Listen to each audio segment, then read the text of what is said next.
Swastiastu, Namo Buddhaya, salam kebajikan, salam olahraga. Yang kami banggakan, Kak Andrian Ramilia Pamungkas dari Sistem Informasi Angkatan 19 selaku pemateri pertama dan Kak Dinda Putri Ani dari Sistem Informasi Angkatan 19 selaku pemateri kedua, serta kepada teman-teman peserta sekalian yang sudah bersemangat untuk hadir pada acara ngoceh hari ini, yaitu Ngobrol Cerdas bareng Himasif, yang akan membahas tentang materi teori graf. Marilah kita ucapkan puji dan syukur kita atas kehadiran Tuhan Yang Maha Esa. Berkat rahmat dan hidayahnya kita dapat berkumpul pada acara ngoceh malam hari ini. Sebelumnya, perkenalkan saya Joe. Kalian pasti udah tahu sih. Serta rekan saya, Nuri, akan menjadi MC pada ngoceh malam hari ini. Nah, sebelum memulai acaranya, perkenankan kami untuk membacakan susunan kegiatan pada malam hari ini. Yang pertama, dia akan ada pembukaan, lalu ada penyampaian materi pertama, lalu ada pembahasan contoh soal pertama dan tanya jawab, lalu ada penyampaian materi kedua, pembahasan contoh soal kedua dan tanya jawab, dan yang terakhir adalah penutupan. Nah, memasuki kegiatan yang pertama adalah pembukaan. Sebelumnya, saya ucapkan terima kasih kepada semua peserta maupun pemateri yang telah hadir di kegiatan ngoceh pada malam hari ini. Nah, kegiatan ini merupakan kegiatan yang diselenggarakan oleh kepanitiaan dari Himasif, yang mana tujuannya adalah untuk memberikan bekal untuk melaksanakan UAS dan membahas teori atau materi perkuliahan yang dirasa masih kesulitan. Nah, kebetulan mata kuliah yang dibahas kali ini adalah teori graf. Sebelum memulai kegiatan, marilah kita berdoa terlebih dahulu sesuai keyakinan masing-masing agar kegiatan ini dapat berjalan lancar. Berdoa dimulai.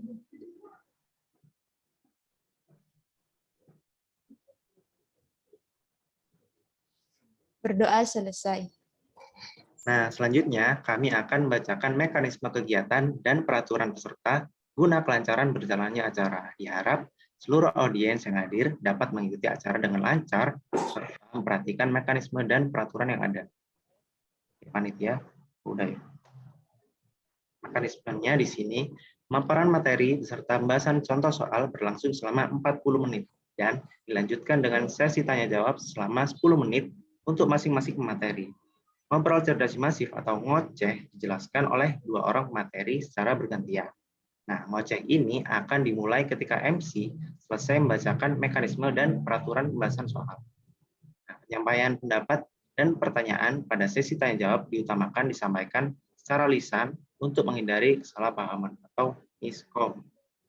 Serta diperbolehkan bertanya selama pemaparan materi berlangsung melalui fitur chat, namun akan dijawab ketika sesi tanya jawab untuk menghindari penyampaian materi yang terputus-putus. Serta diperbolehkan untuk memotong penjelasan materi selama pembahasan contoh soal jika ada yang belum dipahami. Nah, untuk peraturan bagi seluruh peserta ngoceh, yang pertama, peserta ngobrol cerdas masif atau ngoceh teori graf adalah mahasiswa aktif program studi Sistem Informasi Fakultas Ilmu Komputer Universitas Jember. Yang kedua, peserta menggunakan username yang baik dan benar dengan format nama asli. Contohnya, Danang Setiawan. Peserta diharapkan mematikan mikrofon ketika pemaparan materi berlangsung. Peserta harap memperhatikan materi ketika pemaparan materi sedang berlangsung. Seluruh peserta berhak untuk mengajukan pertanyaan pada sesi tanya jawab. Peserta yang ingin mengajukan pertanyaan dapat mengetikkan hashtag tanya, dilanjutkan dengan pertanyaannya di fitur chat room Zoom atau menggunakan fitur raise hand dan menunggu ditunjuk oleh MC untuk menyampaikan pertanyaannya. Setelah ditunjuk, peserta dapat menghidupkan mikrofon untuk menyampaikan pertanyaannya. Contoh, hashtag tanya, apakah X akan mencari kita balik jika kita mencarinya? Selanjutnya, pada saat sesi pembahasan contoh soal, peserta berhak meminta penjelasan ulang kepada pemateri terhadap materi yang belum jelas. Yang terakhir, peserta wajib mengisi presensi yang akan diberikan panitia di awal acara, serta mengisi form feedback yang akan diberikan panitia di akhir acara.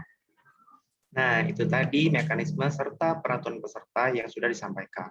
Kemudian masuki ke inti acara nih, yaitu penyampaian materi yang akan disampaikan oleh Neng Dinda dan Akang Andrian. Yuk. Sebelumnya kita sapa dulu nih pemateri pada malam hari ini. Halo Mas Andrian, apa kabar?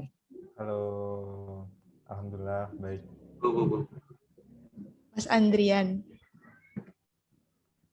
Nah, ini nih materinya nih. Iya. Gimana nih? Udah siap ngasih Udah sih. materi? Udah. Langsung Ya, mulai harus aja. siap dong. Masuk siap.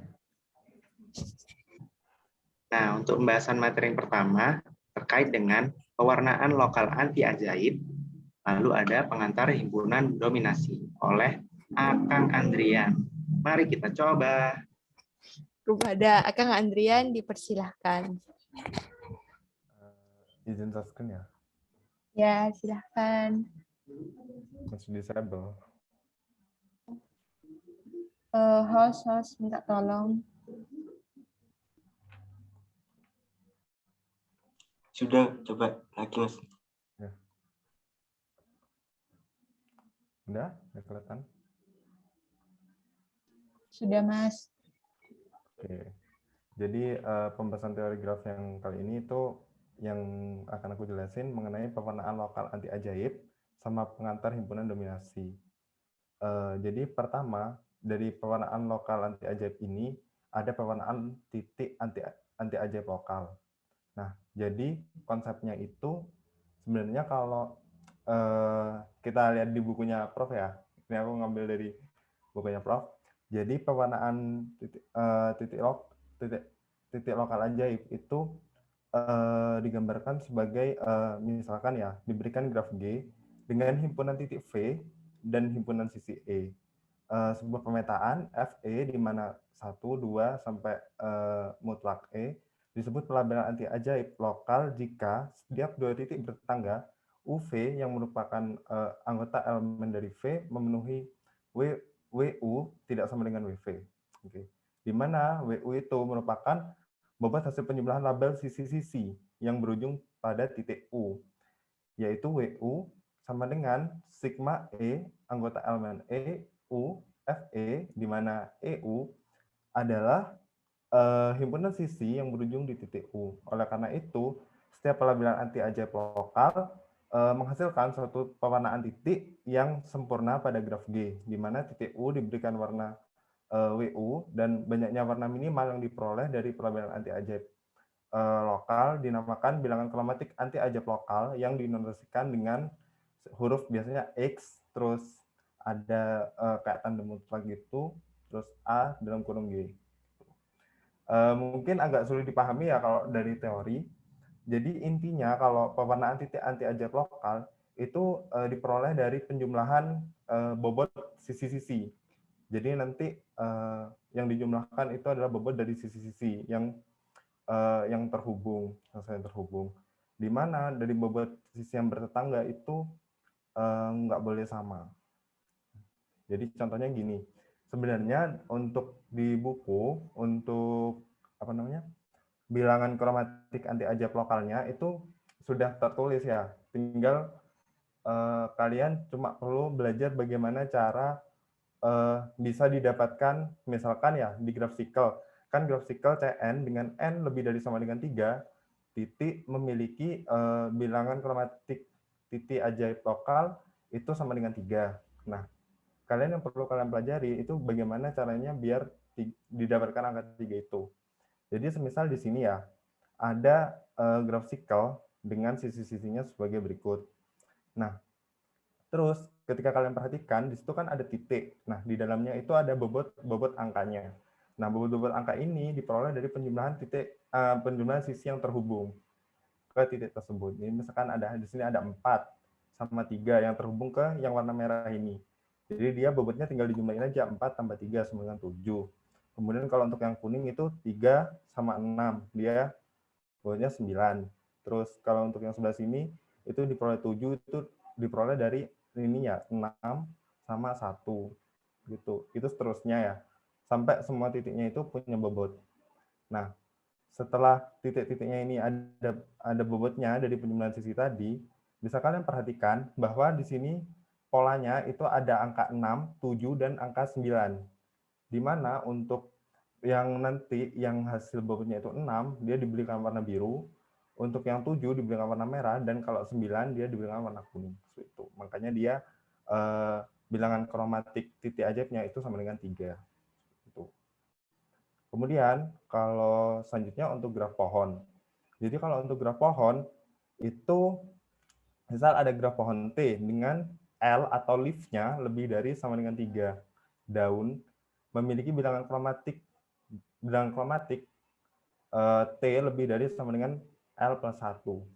Jadi nanti bilangan kalau dari graf pohon itu bilangan kromatiknya itu tinggal kalian melihat dari jumlah daunnya terus ditambah 1. Nah, kalau di sini kan jumlah percabangan yang untuk daunnya itu atau leaf-nya itu ada 3, tambah aja 1, jadi 4. Itu. Untuk perhitungan bobotnya di sini kebetulan tidak dijelaskan ya. Jadi kalian hanya perlu membaca di teorinya aja. Kemudian lanjut ke graf lintasan. Jadi kalau untuk graf lintasan, itu graf lintasan PN dengan N lebih dari sama dengan 3 memiliki bilangan kromatiknya itu sama dengan 3. Jadi bisa dilihat caranya sama sebenarnya kayak yang tadi. Jadi tinggal dilihat bobot-bobot dari sisi-sisi yang sudah terhubung. Kemudian kalian tentukan bobot untuk tiap titiknya. Jadi untuk yang titik awal itu tentu saja 6 ya, karena dia cuman nggak terhubung sama siapa-siapa, cuma 1 ini. Terus kalau untuk yang biru itu 6 plus 1, jadi 7. Nanti kalau yang ini, dia yang 6 lagi ini diperoleh dari 1 plus 5. Itu. Sampai di sini ada yang terakhir itu ada titik 3, karena yang titik terakhir itu cuma terhubung ke 3, nggak ada terhubung kemana-mana lagi. Jadi labelnya itu ada 6, 7, sama 3. Tuh. Jadi nanti pewarnaannya tentu saja kalau yang bobot 6 itu nanti dikasih warna merah, kalau 7 dikasih warna biru, dan kalau yang 3 dikasih warna kuning. Kemudian untuk graf persahabatan. Jadi kalau untuk graf persahabatan, Fn dengan N lebih dari sama dengan 2, dua segitiga memiliki bilangan kromatiknya itu sama dengan 3. Nah, jadi kan di sini dia itu punya segitiganya itu lebih dari 2. Otomatis nanti dia bilangan kromatiknya akan sama dengan 3. Seperti yang bisa kita lihat di sini. Nah, untuk penghitungan bobot-bobotnya itu sama. Tinggal kalian lihat, misalkan titik yang merah ini ya, dia terhubung sama sisi yang dilabeli dengan angka 8. Terus dia ada juga yang terhubung dengan sisi yang dilabeli dengan 1. Jadi nanti dia bobotnya 9. Kalau untuk yang 13, yang warna biru, ini diperoleh dari dia terhubung sama sisi yang dilabeli dengan angka 12 sama dilabeli dengan angka 1. Jadi hasilnya itu 13 di titik yang biru. Begitu juga dengan titik-titik yang lainnya ya. Tinggal kalian cocokkan aja dia terhubung sama mana, terus nanti kalian jumlahkan. Nah, habis itu di sini yang perlu kalian lihat juga ada bobot 68 ya. Jadi 68 ini merupakan penjumlahan dari keseluruhan angkanya yang diperoleh dari sisi-sisinya. Jadi misalkan yang hijau ini kan terhubung sama semua sisinya kan, hampir semua sisinya. Udah tinggal kalian jumlahin, pasti nanti hasilnya adalah 68. Terus untuk graf layang-layang. Jadi kalau untuk graf layang-layang dengan bobot NM untuk dengan titik NM. Jadi untuk N lebih dari sama dengan 3 memiliki bilangan kromatik NM sama dengan 3. Jadi sama, tinggal kalian jumlahkan untuk titik-titiknya. Yang ini misalkan yang biru dia 12 didapat dari 7 plus 5. Kemudian yang merah 11 dia didapat 5 plus 6. Kemudian kalau untuk yang 17 yang warna kuning dia diperoleh dari 6, 8 ditambah 3. 6 tambah 8 tambah 3. Kemudian berlanjut terus untuk seterusnya. Itu. Kemudian ada lagi graph cycle. Ini variasi dari graph cycle ya. Jadi graph cycle-nya itu dikasih bandul di atasnya. Tuh. Jadi di sini bisa kalian lihat bahwa kalau untuk graph cycle yang punya bandul, dia pasti akan punya bilangan kromatik ada 4. Dari mana 4 itu? Nah, kalau yang kuning ini punya bobot 12, dia diperoleh dari 4 ditambah 7.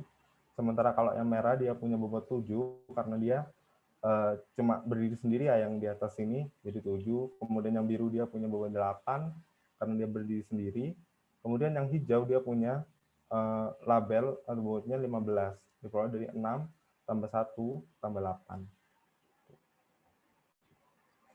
Terus ada pewarnaan total anti ajaib lokal. Nah, jadi ya ini aku jelasin konsepnya dulu ya. Jadi pewarnaan titik anti ajaib lokal menjadi pewarnaan titik total anti ajaib lokal pada graf G. Nah, pewarnaan titik total anti ajaib lokal dari graf G didefinisikan sebagai suatu fungsi f di mana V merupakan gabungan E dengan 1, 2, mutlak V plus mutlak E. Gitu. Sehingga bobot dari setiap dua titik berdekatan U dan V adalah berbeda, yaitu di mana WU tidak sama dengan WV. Bobot titik U dihitung sebagai WU sama dengan FU plus sigma E anggota EU FE, di mana EU adalah himpunan sisi yang memuat titik U. Oleh karena itu, setiap pewarnaan titik total anti ajaib lokal mengarah pada suatu pewarnaan titik graf G, di mana titik U dipasangkan dengan warna WU, dan banyaknya warna minimal yang diperoleh dari pelabelan total anti ajaib lokal adalah G. Dari G didefinisikan sebagai bilangan kromatik total anti ajaib lokal yang dinotasikan dengan XLATG. Tuh.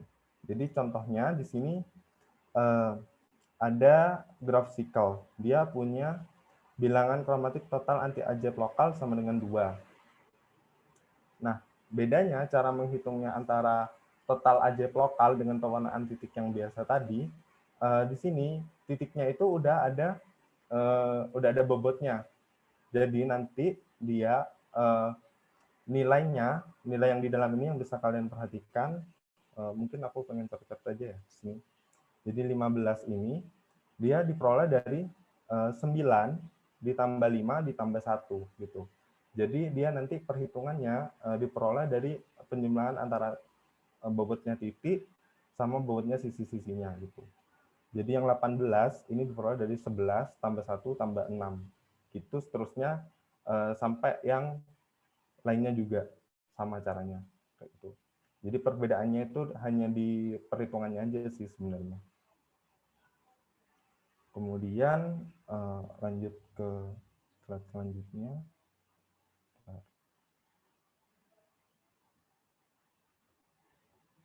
Nah, untuk graf roda.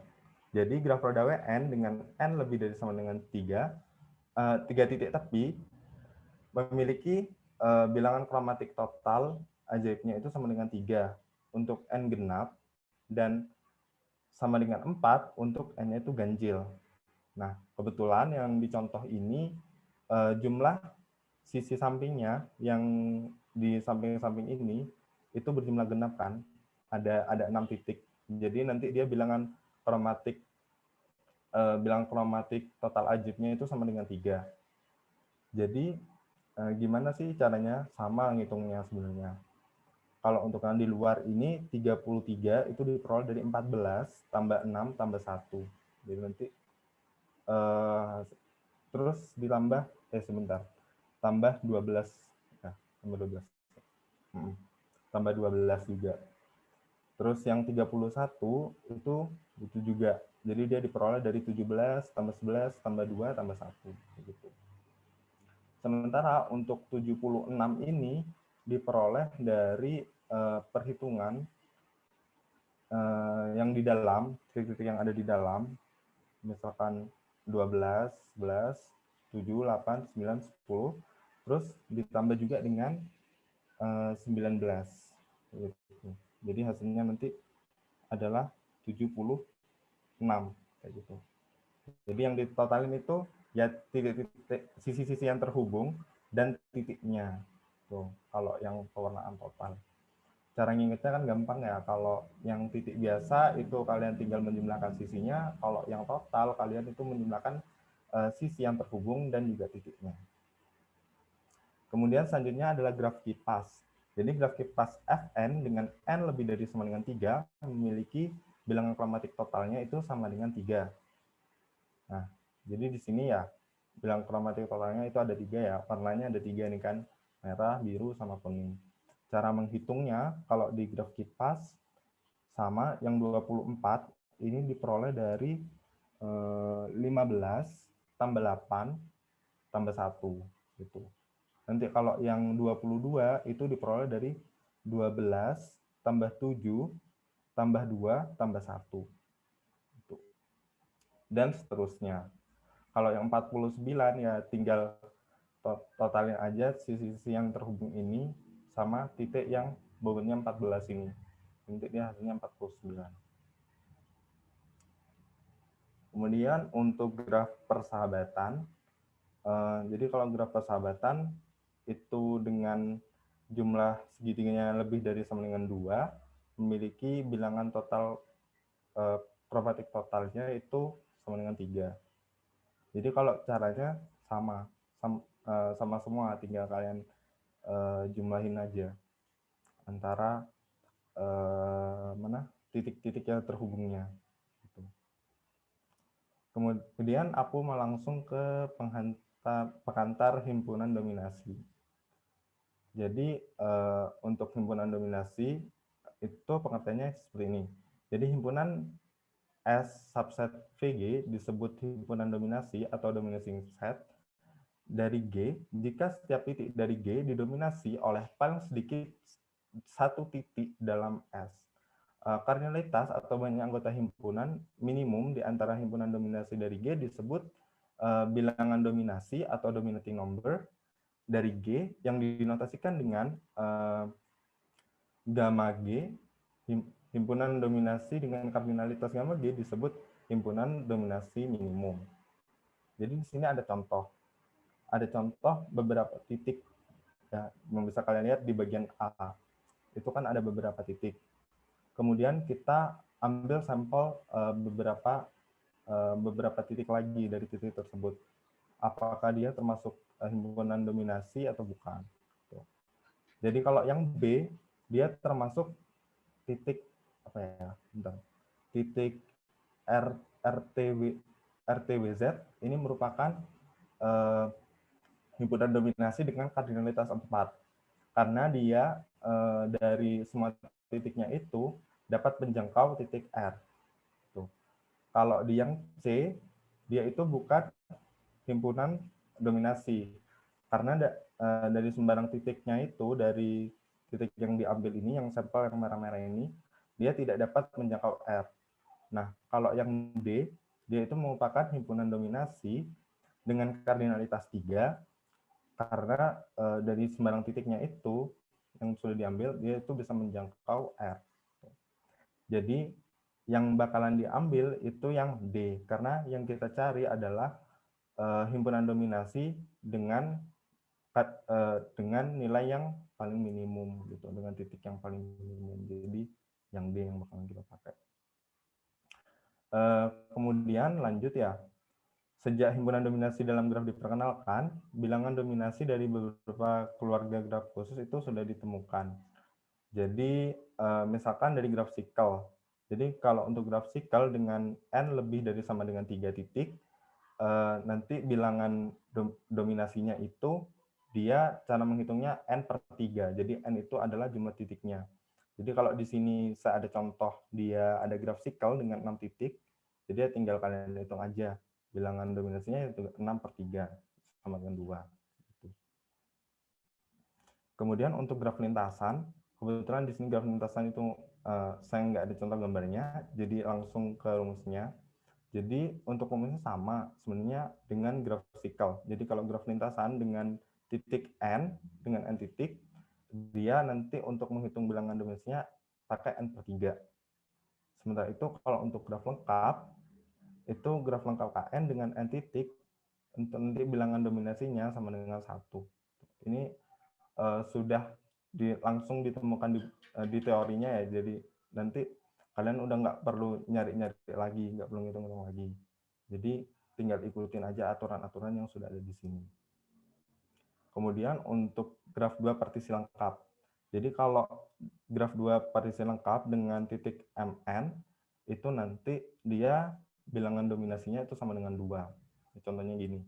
Kenapa dia bisa 2? Karena dari 2 titik ini aja itu udah bisa menjangkau seluruh titik yang lain juga. Gitu. Graf roda dan graf bintang itu memiliki bilangan dominasinya itu sama dengan 1. Di mana yang nanti menjadi pusatnya itu adalah titik pusatnya ini, gitu. Karena dari titik pusat ini kan bisa menjangkau semua titik-titiknya ini, titik-titik yang lain. Kemudian menghitung batas atas dan batas bawah bilangan dominasi graf. Jadi dari bilangan dominasi graf itu sendiri bisa dihitung batas atas dan batas bawahnya. Nah, cara menghitungnya itu dengan menggunakan rumus N per 1 plus delta kurang dari sama dengan gamma G kurang dari sama dengan N min delta. Gitu. Di mana N itu merupakan jumlah titik dan delta itu merupakan derajat terbesar. Kemudian ini sebelum latihan soal ya. Jadi di sini ada yang terakhir itu ada bilangan dominasi pada operasi corona.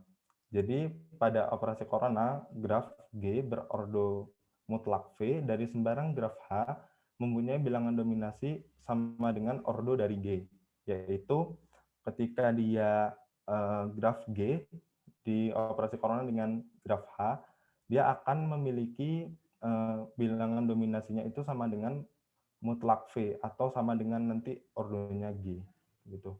Hasil operasi corona misalkan di sini kita punya graf sikal C6 dan graf lintasan P3. Jadi untuk hasil dari operasi coronanya bilangan dominasinya itu akan sama dengan 6. Jadi yang graf lintasan ini kayak nggak berpengaruh gitu. Jadi yang dihitung itu ordonya dari graf sikelnya. Jadi graf sikelnya kan ada 6 titik kan yang di sini. Ya udah, yang berarti jumlah bilangan dominasinya itu sama dengan 6. Kemudian bisa langsung latihan soal ini atau Kalau misal udah materinya udah selesai, nggak apa-apa langsung. ya, jadi materinya udah selesai ya. Jadi mungkin aku langsung ke latihan soal. Jadi berapakah batas atas dan batas bawah dari graf sikal berikut? Nah, jadi untuk soal ini bisa kita hitung dari rumus ini ya. Sorry sebelumnya ini ada typo ya. Jadi ini harusnya di bawahnya itu ada pernya. Jadi hilang waktu di copy.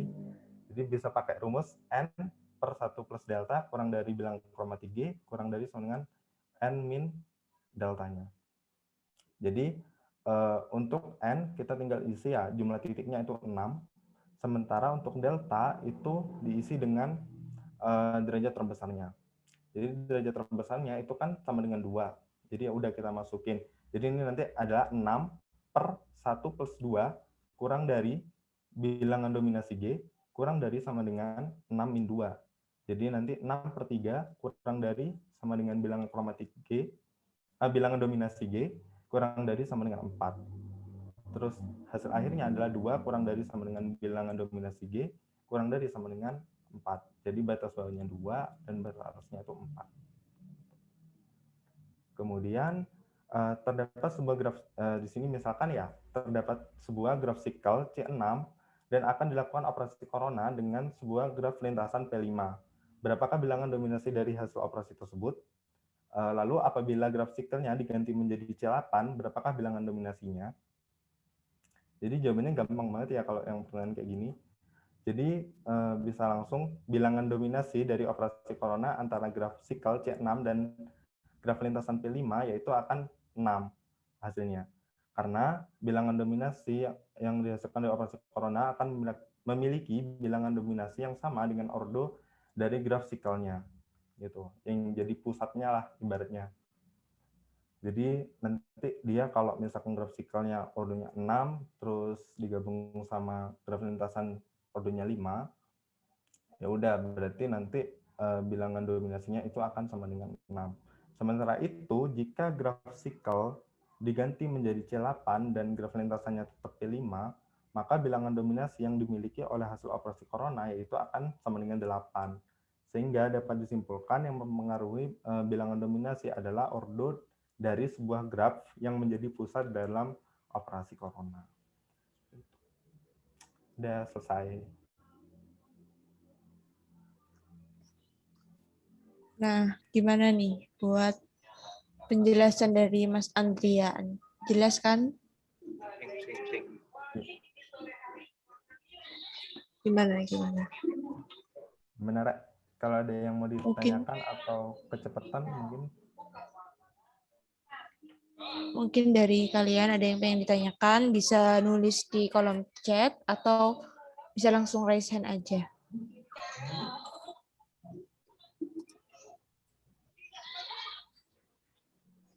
Jangan lupa kalau di kolom chat pakai format #tanya.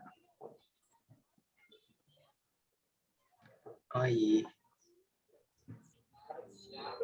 Ayo yang masih bingung atau masih merasa Andrian kurang kecepatan bisa minta ulang.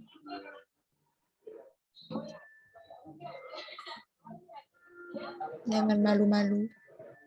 Kayaknya udah pro semua ini ya. Ada Mas Cu. Ada Mas Cu.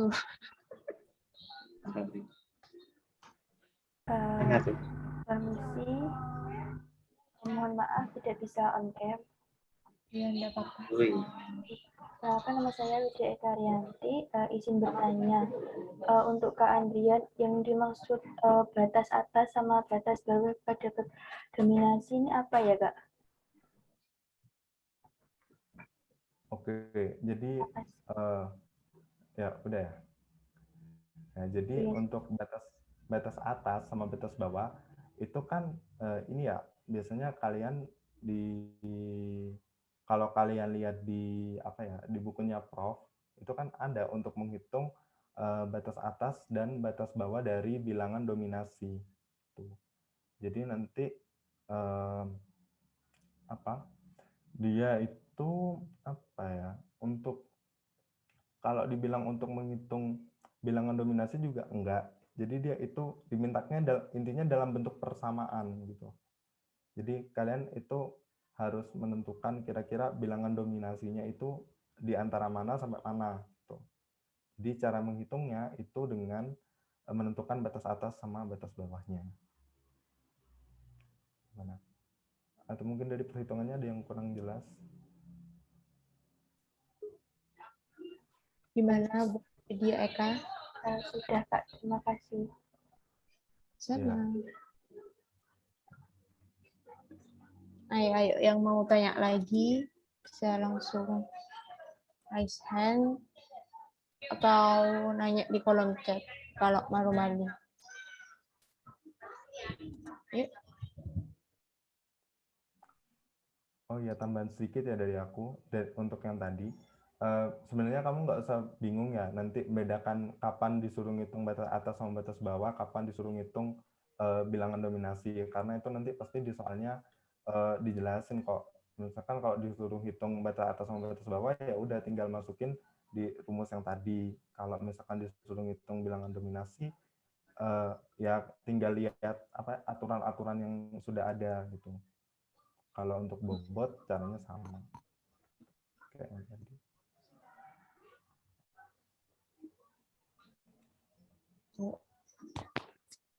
Gimana, Rek? Nggak ada yang mau tanya atau yuk yang tanya-tanya dulu. Nah, ada pertanyaan di kolom chat dari Arifah.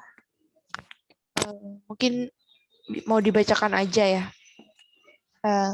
#tanya, bagaimana cara menentukan warna pada pewarnaan bagaimana, Mas? Apakah harus merah biru atau bagaimana? Oke. Jadi Untuk warnanya sebenarnya itu bebas. Cuman dari contoh yang tak dapat itu memang dari bukunya Prof itu kan emang warnanya itu dominasinya merah, kalau enggak biru, kalau enggak kuning, kalau enggak hijau, itu udah warnanya. Tapi sebenarnya kalau untuk pewarnaan itu bebas gitu. Jadi enggak ditentukan oleh apa-apa. Nah, kalau untuk menentukan jumlah warnanya itu sebenarnya apa ya? Udah ada ini kan bilangan dari bilangan kromatik. Misalkan aku ambil satu contoh nih ya, graf sikel. Graf sikel itu kan bilangan kromatiknya ada sama dengan 3. Nah, berarti nanti warna yang kalian harus kasih di graf sikel itu ada 3 gitu. Cuman kan mungkin kalian bingung lagi. Kalau misalkan ada 6 titik itu, mana yang harus di warna A, warna B, dan warna C gitu. Nah, untuk menentukan warna A, warna B, warna C-nya ini, jadi dilihat dari bobot-bobot yang sudah dihitung ini. Misalkan yang bobotnya 7 itu mau tak kasih warna biru, nggak apa-apa. Misalkan kalau yang bobotnya 6 itu mau tak kasih warna hitam, terus kalau yang bobotnya 9 tak kasih warna hijau. Jadi nanti bobotnya sama itu warnanya bakal harus sama tuh. Jadi misalkan yang 7 kalau mau biru biru semua, kalau mau hitam hitam semua gitu.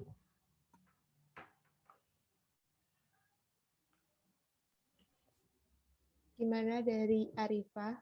Apakah penjelasan dari Mas Andrian sudah dirasa cukup atau masih ada yang mengganjal?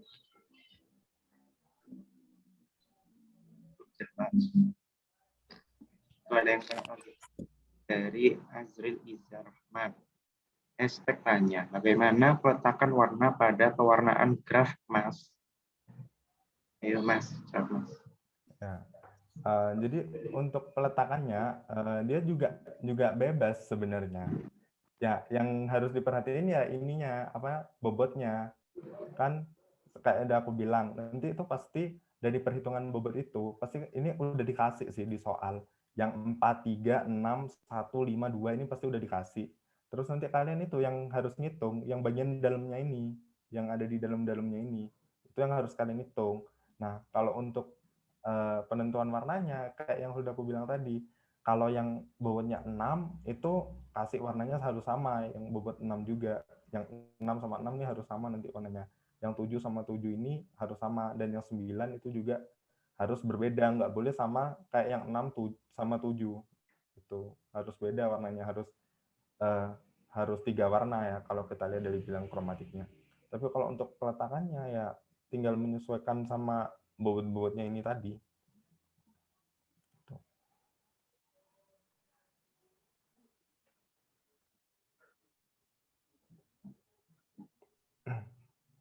Gimana dari Azril? Apa sudah jelas?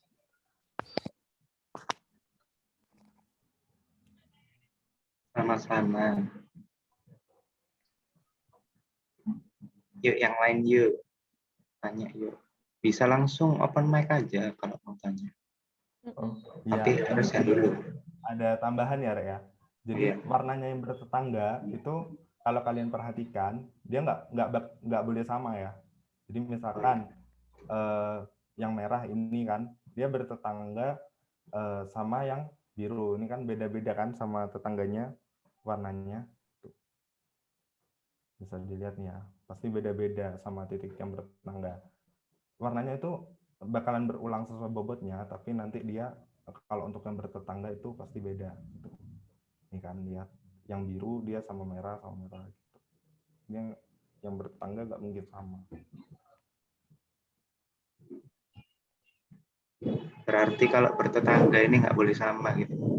Iya, karena kalau kalian perhatikan dari bobotnya, dia bobotnya kan juga beda yang bertetangga. Kalau misalkan yang ini 6, nanti tetangganya itu pasti 7. Nanti tetangganya lagi nggak mungkin bobotnya itu 7, dia pasti 6 gitu.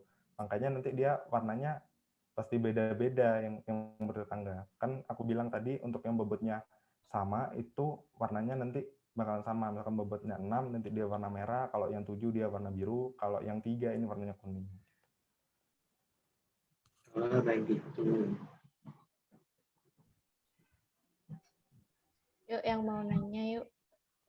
Mungkin kalian di kelas takut yang mau nanya ke teman-teman yang presentasi, bisa nanya sekarang ke Mas Andrian. Yuk. Atau mungkin nanya, Mas Andrian apakah buka joki? Gimana? Aduh. Ini ngerjain deadline-nya sendiri nggak selesai, gimana buka joki? Deadline-nya juga banyak. Ayo, Rek, ditanyain aja yang nggak paham, nggak apa-apa. Mumpung masih kalian belum ujian. Iya, besok kalau ujian ke siapa? Ke Mumpung Tuhan sekarang yang Maha. bisa raise hand atau nulis di kolom chat hashtag tanya pertanyaannya apa gitu.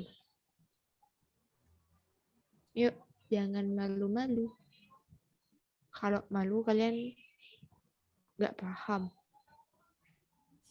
Nanti. Udah pro semua ini kayaknya yang lain. Nggak perlu tanya. Iya. Ini ada yang tanya tapi malu kayaknya.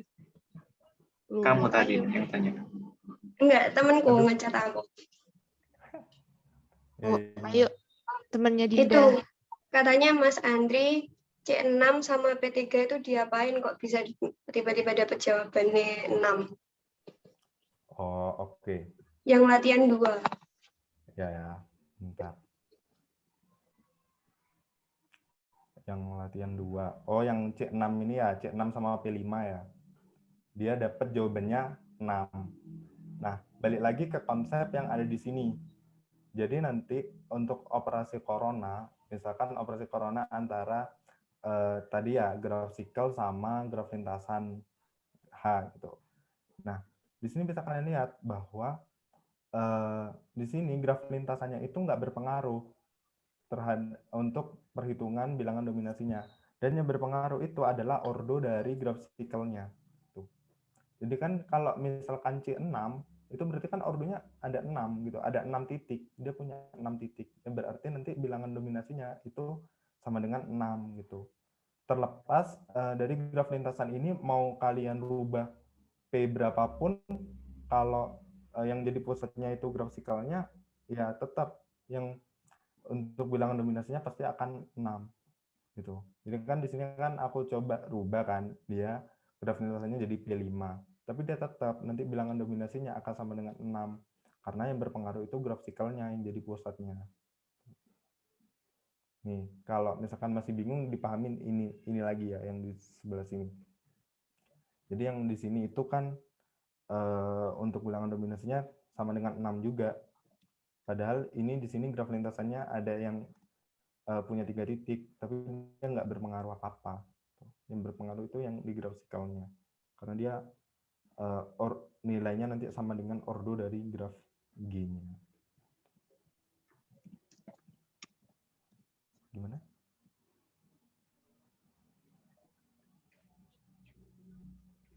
Gimana? Nggak paham nggak, Din? Udah paham nggak Tani?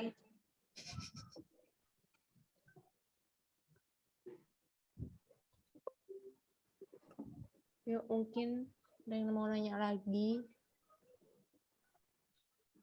Langsung tanya, nggak apa-apa. Raise hand atau nanya di kolom chat. Nanti dibacain. Kalau bisa on mic. Biar nggak miskom. Nanti nadanya salah. Maksudnya nanti nggak tersampaikan.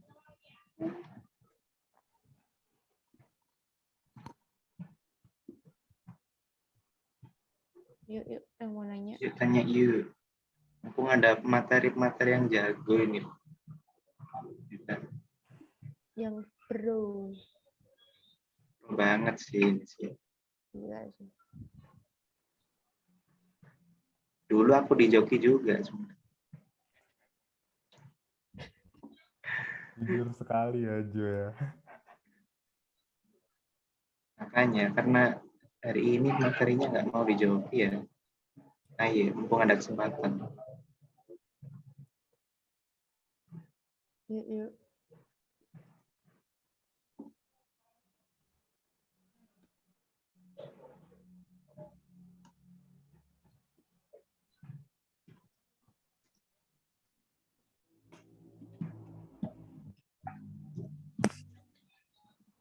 yang mau tanya? Sudah pahamkah semuanya, teman-teman?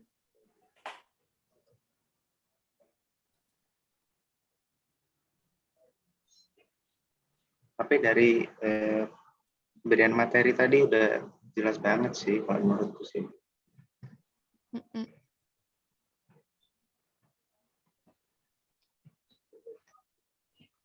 Gimana guys? Nggak ada yang mau tanya nih?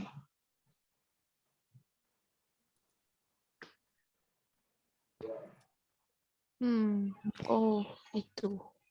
Ada. Dari Andini, dipersilahkan.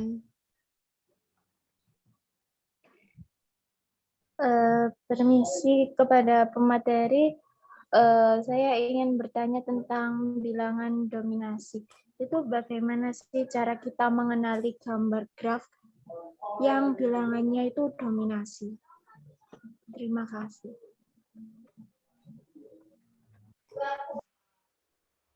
Oke, bentar ya. Jadi untuk langsung aja ya. Jadi kalau untuk bilangan dominasi sebenarnya gampang sih cara menentukannya. Kamu cuma tinggal perlu perhatiin ininya kan di buku yang kalian udah dapat itu udah ada kan kayak misalkan rumus-rumusnya untuk keluarga graf khususnya. Jadi misalkan kalau untuk graf sikkel dia nanti rumusnya n/3 dengan n lebih dari sama dengan 3 titik. Ya udah tinggal masukin aja. Misalkan di sini nih graf sikelnya ada 6 titik, 1 2 3 4 5 6 kan ada 6 titik. Terus ya udah nanti untuk menentukan bilang dominasinya di ya 6/3 sama dengan 2 tuh.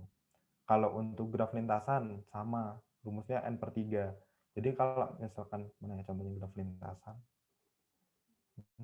Nah, ini nih. 1 2 3 4 5 6 7. Tapi ini ganjil tuh ya. Rumusnya nanti dia itu n/3 sih rumusnya. Cuman di situ nggak ada contoh gambarnya.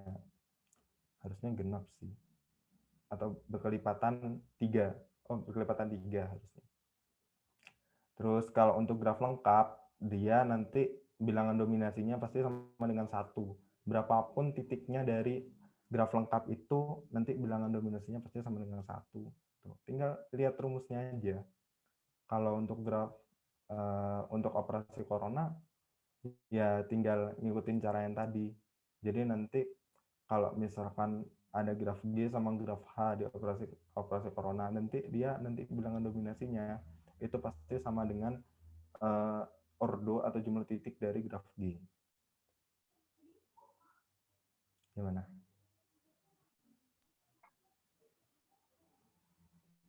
Oke, Mas. Terima kasih atas penjelasannya. Oke.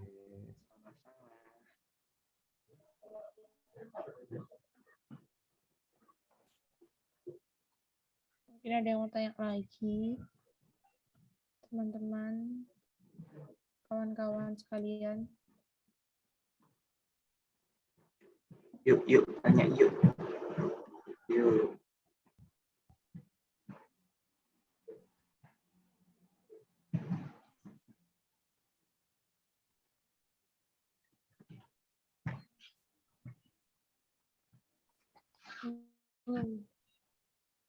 Ini ada yang tanya nih. Mas Vito Jonathan. Hashtag tanya, apakah ada pengecualian dalam jumlah bilangan kromatik yang akan melanggar aturan-aturan di atas? Kalau ada, itu seperti apa, Mas? Mana, Mas? Oke, langsung terjawab ya. Jadi untuk bilangan kromatiknya sendiri itu biasanya kalau dalam ujiannya kalian itu yang akan diambil itu yang berdasarkan buku tuh. Jadi soal-soal yang diberikan itu pasti tidak akan melewati dari aturan-aturan yang udah diberikan gitu. Jadi untuk pengerjaannya pasti akan sesuai sama aturan-aturan yang udah dikasih ini. Makanya aku bilang kalau bisa kalian pelajarin aturan-aturan dari tiap graf-grafnya atau graf-graf khususnya kalau ada. Nah, itu kalau bisa dibuat catatan tersendiri gitu. Karena mungkin kalau kalian ujian kalian butuh itu.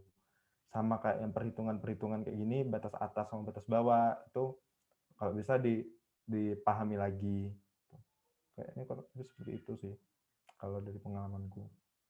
Jadi nggak ada yang dia nanti melanggar dari aturan-aturan yang sudah itu biasanya nggak ada.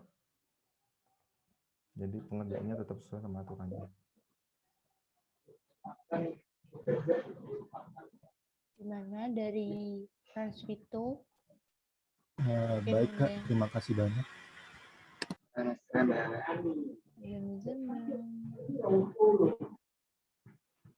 Oke, ada yang mau bertanya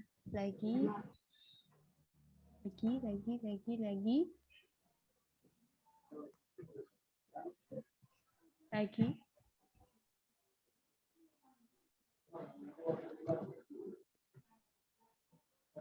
Yuk. Yang mau bertanya.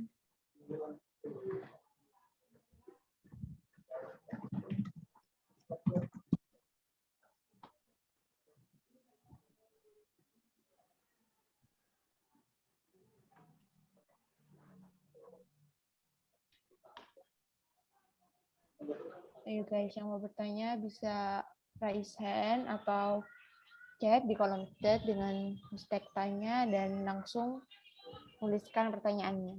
Nanti bakal dibacain sama kita-kita.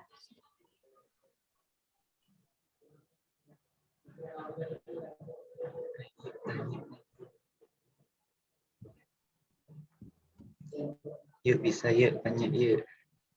Yuk.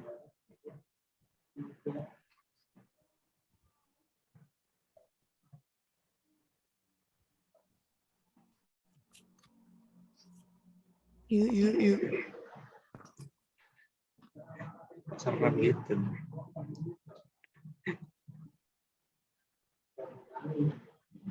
Ada yang mau ditanyakan atau tidak guys? Yang mau bertanya dipersilakan. Mumpung masih ada pemateri, mumpung masih ada waktu. Mari kita bertanya.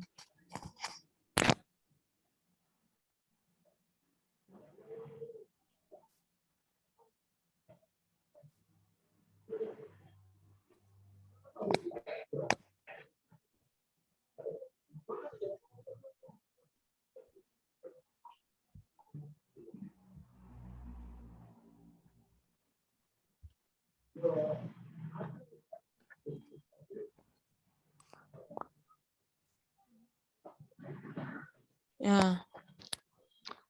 Sepertinya mungkin dari teman-teman sudah merasa cukup ya dengan penjelasan dari Mas Andrian.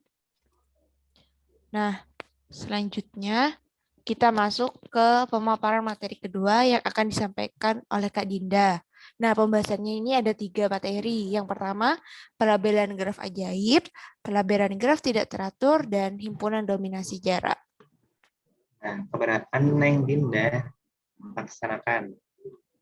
Ya, Assalamualaikum. Selamat malam semua. Waalaikumsalam. Waalaikumsalam, Mbak Dinda. Suaraku jelas apa enggak? Tuh, jelas sekali di hatiku. Ada. Yes. Langsung tak share screen ya. Bentar.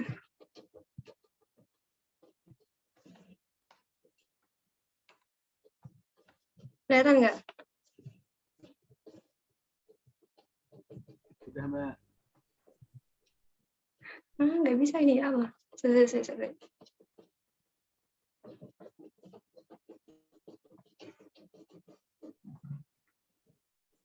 Bentar. Iya, Mbak.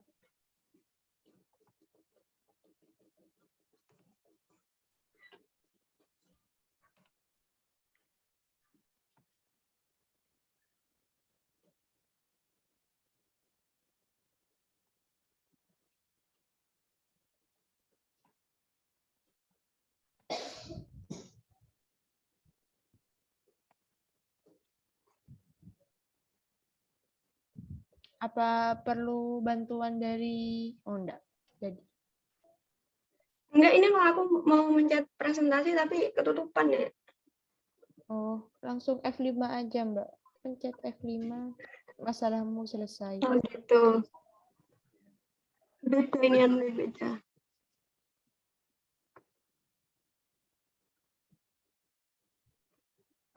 Gak bisa loh, ya apa? Ini ya wes ya? Iya, wes, nggak apa-apa. F5 nggak bisa? Nggak bisa. Ya sudah, nggak apa-apa. Barnya dipindah ke atas coba, Mbak. Itunya kontrolnya digeser ke atas. Item-itemnya. Oh iya, ya Allah, bego aku.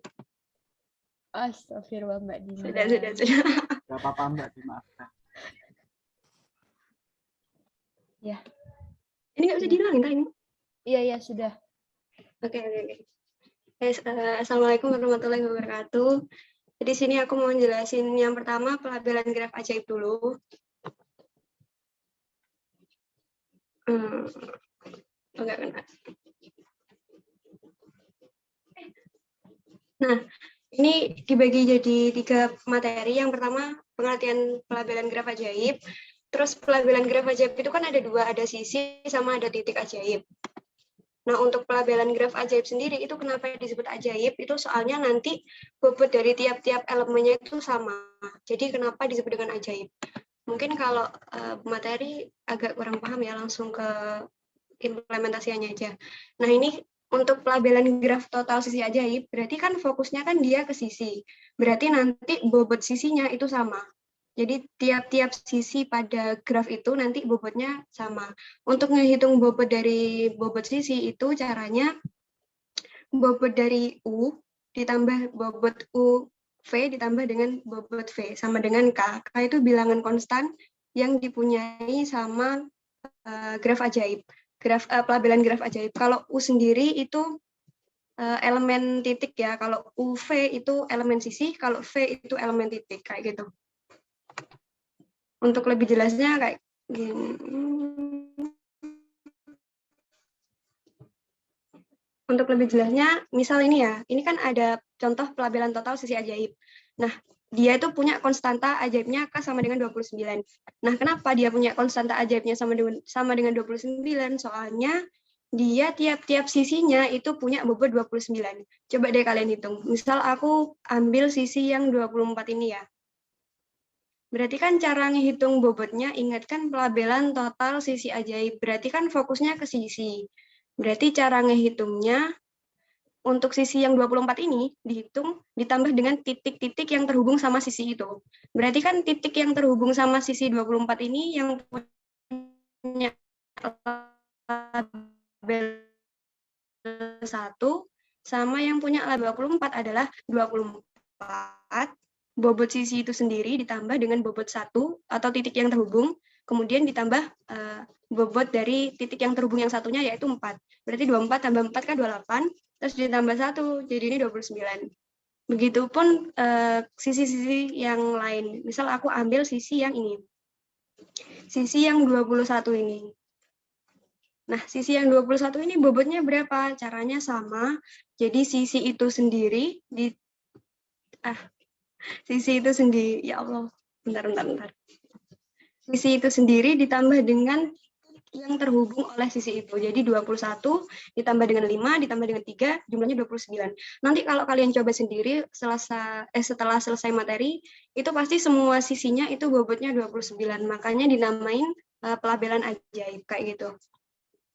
Nah, terus beberapa keluarga graf yang memiliki pelabelan total sisi ajaib, ini maksudnya graf lain ya yang punya pelabelan sisi ajaib. Jadi untuk yang pertama, itu ada graf lintasan. Graf lintasan itu graf yang garis lurus atau punya satu lintasan. Jadi antara titiknya itu terhubung oleh satu lintasan. Dengan syarat N lebih besar sama dengan 2. Kenapa Mbak kok N-nya itu lebih besar sama dengan 2 atau minimal 2. Soalnya kalau dia N-nya 1 atau titiknya 1, dia kan nggak bisa dilabelin sisinya. Soalnya kan dia cuma titik aja dan nggak punya sisi, kayak gitu. Jadi ini bisa dilabelin kayak gini. Terus untuk graf matahari, ada juga graf matahari nanti bentuknya kayak bangun datar gitu, terus tiap-tiap titiknya itu ada cabangnya. Terus untuk graf 2 partisi, kan kalian udah tahu ya yang bentuknya sama, dibagi 2 bentuknya sama. Jadi ini beberapa keluarga graf yang punya pelabelan total sisi ajaib.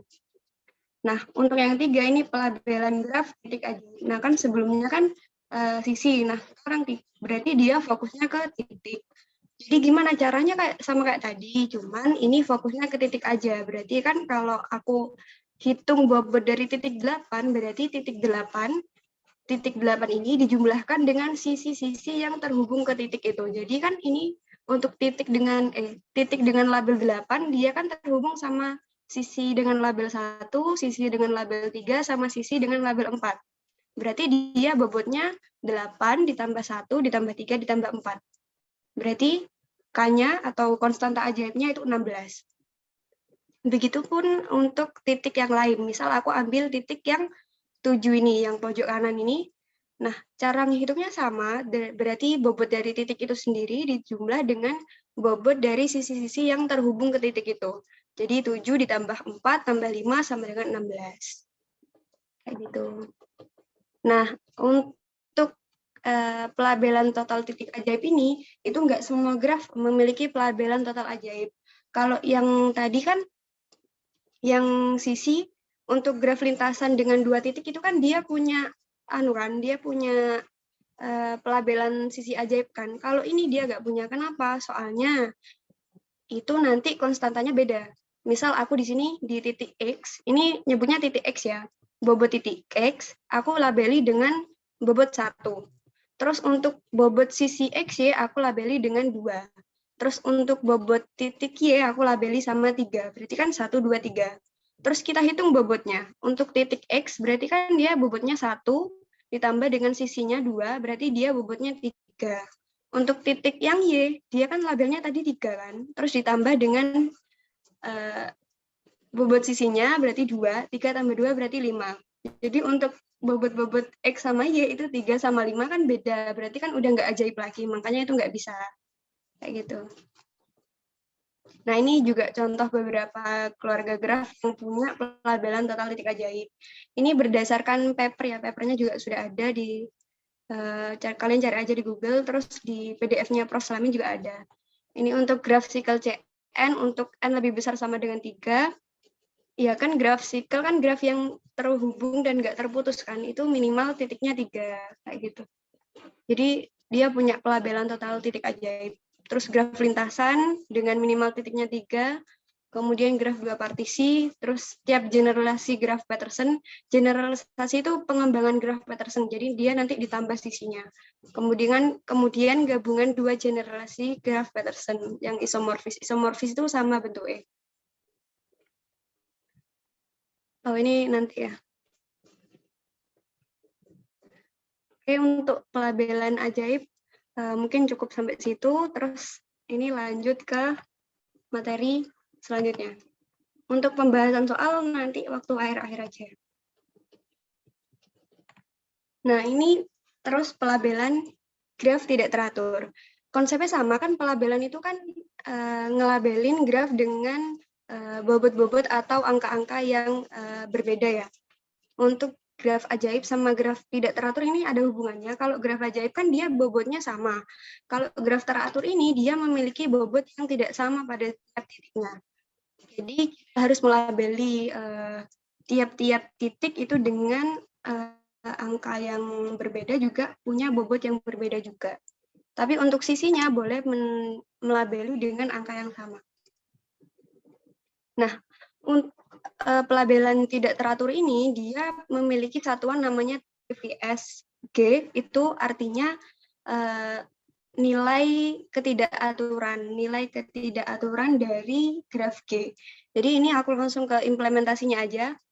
Untuk pelabelan ke total titik tidak teratur dari graf ini itu dia punya nilai 2. Kenapa? Soalnya di sini kita lihat cara mencari nilai TVS itu kita lihat dulu label paling besar. Berarti label titik paling besar berapa? Kan di sini ada titik 6 dengan label 6, titik dengan label 5, titik dengan label 7, sama titik dengan label 4. Kan yang paling besar dia 7 kan? Nah, terus kita cari nilai maksimal dari graf dari titik itu. Maaf ini sebelumnya ada kesalahan gambar ya, udah dikonfirmasi ke Prof. Slamin juga. Di sini ada harusnya label 2. Nah, ini kalau pelabelannya itu dari mana, Mbak? Pelabelannya itu dari sini. Kalau kalian perhatikan di sini tuh ada pola. Kan ini labelnya 4 ya, atau bobot titiknya itu 4. 4 ini dari mana? 4 ini dari sisi-sisi dan titik, penjumlahan sisi-sisi dan titik yang mengarah ke titik itu. Jadi untuk yang 4 ini, dia didapatkan dari satu ini bobot titik itu sendiri, dijumlahkan dengan sisi-sisi yang menuju ke titik itu. Jadi kan ini satu, terus bobot titiknya sendiri 1. Berarti 1 tambah 1, 4 kali kan 4. Begitupun juga di titik ini, di titik yang 5, kalau kalian perhatikan berarti ini 1, bobot titik itu sendiri dijumlahkan dengan 1, 2, dan 1 atau sisi-sisi yang mengarah ke titik itu. Jadi dia bobotnya 5. Untuk ini 7, kenapa kok bisa 7? Soalnya di sini ada sisi 1, bobot 1 yang mengarah ke titik itu, terus ada bobot sisi 2, terus ada bobot sisi 2 kan hasilnya 5. Nah, di sini harusnya di titiknya itu ada bobot 2-nya, makanya nilainya 7. Sudah dikonfirmasi kalau itu.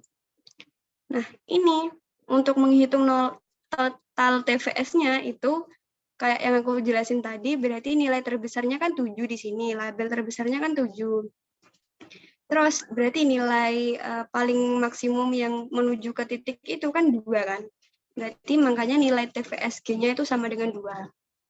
Nah, ini beberapa rumus untuk menentukan nilai ketidakteraturan dari beberapa keluarga graf.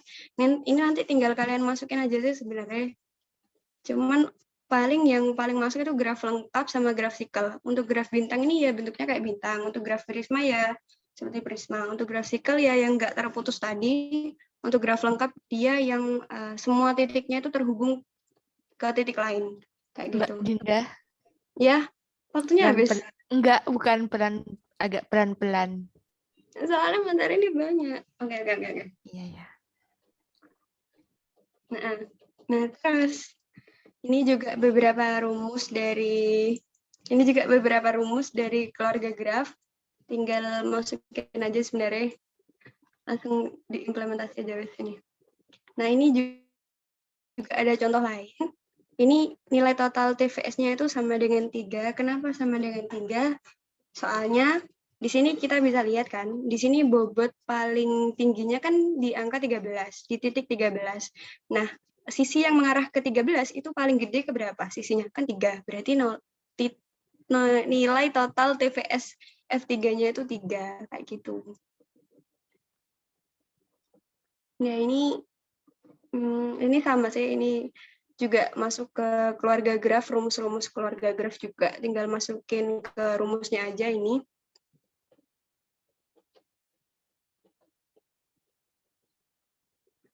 Udah.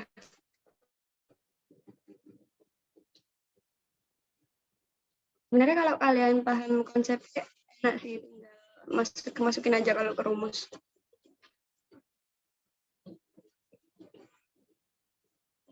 Ya, jadi tak ulangin lagi ya, barangkali aku kecepatan. Jadi untuk graf ajaib, dia punya bobotnya yang sama.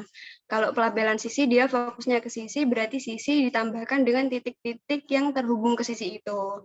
Terus kalau pelabelan titik ajaib, berarti dia fokusnya ke titik, berarti titik itu ditambahkan dengan sisi-sisi yang mengarah ke titik itu, bobotnya kayak gitu.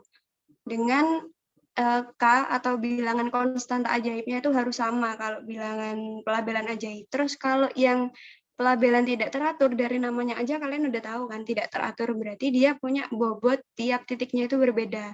Nah, cara ngitung TVS-nya, nilai TVS-nya itu cukup lihat label dengan titik terbesar, terus kalian identifikasi mana sisi yang mengarah ke titik itu dengan bobot terbesar juga gitu. Jadi nilai TVS-nya sisi yang terbesar yang mengarah ke titik dengan label terbesar. Jadi kayak gitu. Nah, untuk materi yang ketiga. Jadi ini himpunan dominasi jarak. Jadi ini sama sebenarnya kayak yang dijelasin sama Mas Andrian tadi, kalau himpunan dominasi jarak, kalau pengantar himpunan dominasi itu kan dia hanya mencakup satu titik setelah titik tersebut. Kalau himpunan dominasi jarak ini dia ada jaraknya. Jadi Gitu ya. Jadi langsung ke implementasinya ini. Ya, jadi ini ada graf partisi lengkap. Ada graf partisi lengkap. Kenapa kok dinamai graf partisi lengkap? Kenapa? Soalnya di sini ada graf 2 partisi, terus habis itu setiap titiknya itu punya mengarah ke titik lain dengan semuanya itu mengarah ke titik lain kayak gitu. Jadi dinamai lengkap kayak gitu. Nah, terus ini kenapa kok bilangan himpunan dominasi jarak 2-nya cuma 1, cuman yang titik ini. Ini dibacanya bilangan himpunan dominasi jarak 2 untuk graf K itu graf lengkap ya, graf lengkap M,N sama dengan 1. Ini sama dengan 1. Nah, kenapa dia bilangan dominasinya 1? Kan kalau Mas Andrian tadi, dia titiknya cuma bisa ngecakup 1 titik setelahnya. Kalau bilangan dominasi jarak 2, berarti dia bisa mencakup 2 titik setelah titik itu.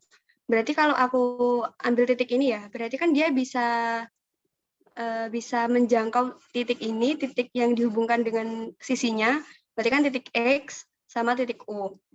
Terus ini juga bisa ngejangkau titik Y, terus ini juga bisa ngejangkau titik Y sama ke sini, ke bawah sendiri, terus ini juga bisa ngejangkau titik ini.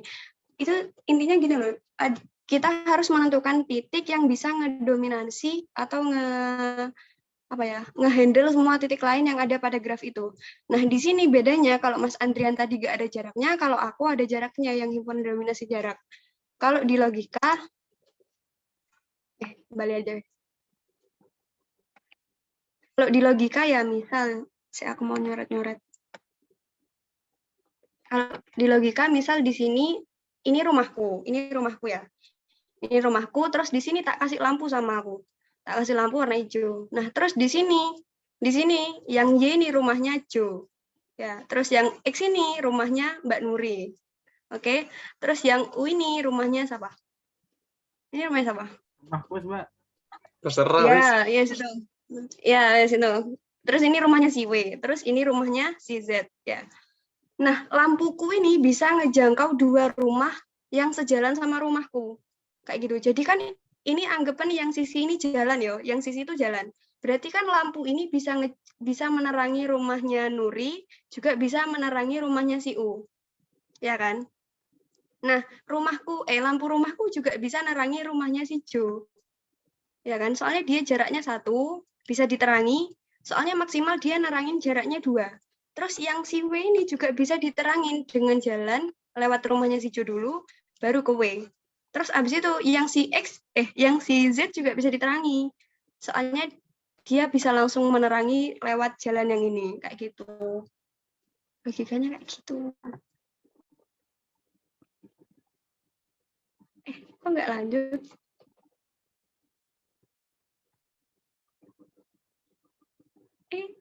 Dihapus dulu ya.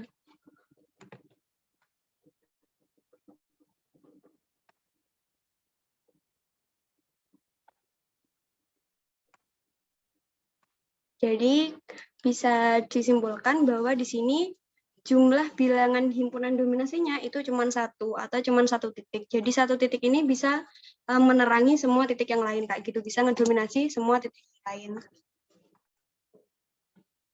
Nah, ini beberapa keluarga graf khusus yang bisa himpunan dominasinya bisa dihitung pakai rumus.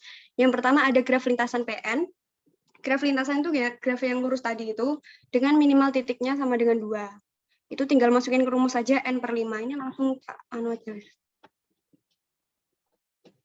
Harusnya contohkan ya, misal di sini ada graf lintasan dengan minimal titiknya 2. Nah, berarti tinggal kita masukin aja ke rumus. Berarti kan ini masukin ke rumus pembulatan ke atas, N-nya berarti 2. Ini rumus pembulatan ke atas ya. Terus di/5.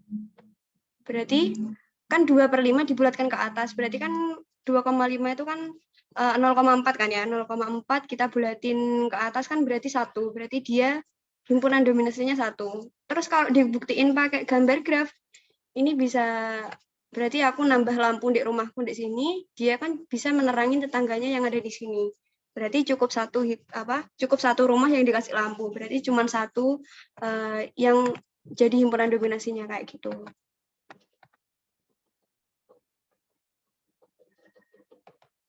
Oke, lanjut.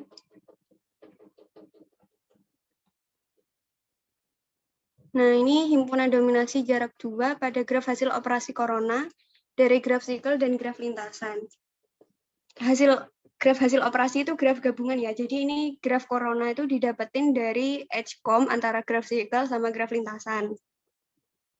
Nah, di sini kita bisa lihat dia punya himpunan bilangan dominasi cuma 2 kan di sini. Jadi titik ini sama di titik ini. Ini ada gambar jelasnya deh kayak. Bentar. Nah, ini.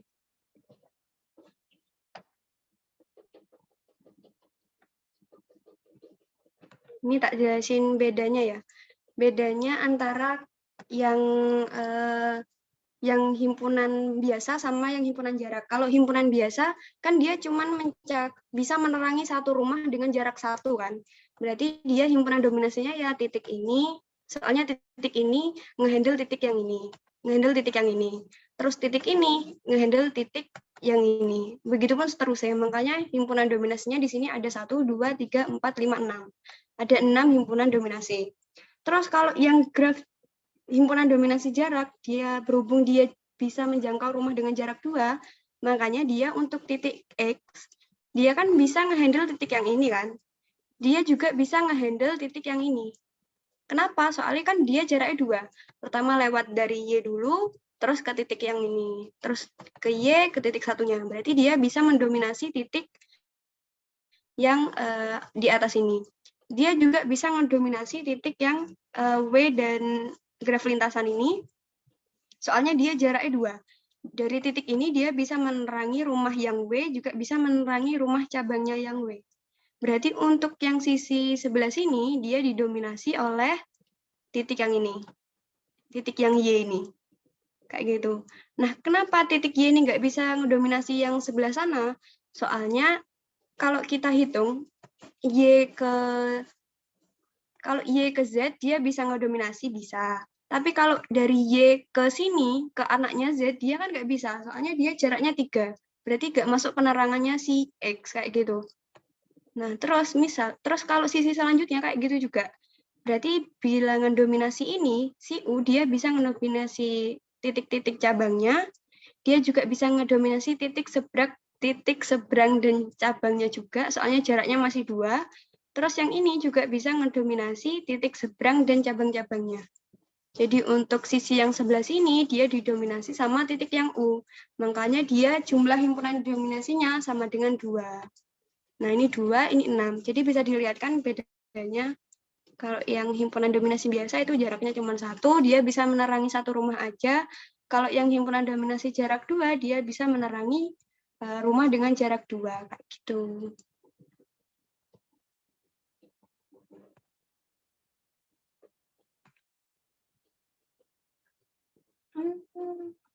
Nggak bisa.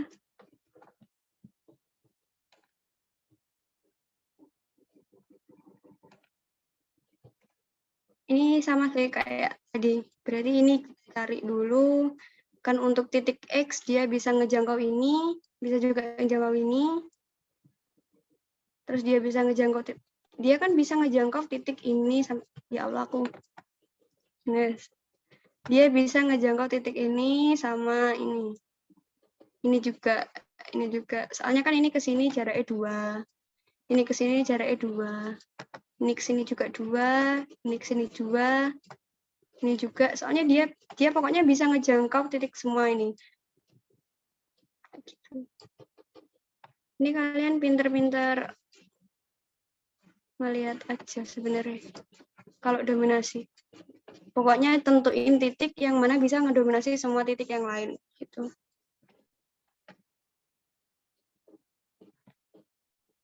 Terus ini ada keluarga graf tertentu ya. Ini tinggal masukin ke rumus saja seperti yang tadi tak contohin. Ini juga, ini penelitian dari paper-paper saya sebenarnya. Udah. Pembahasan materi udah, sekarang ke contoh soal. Balik lagi ke yang ini.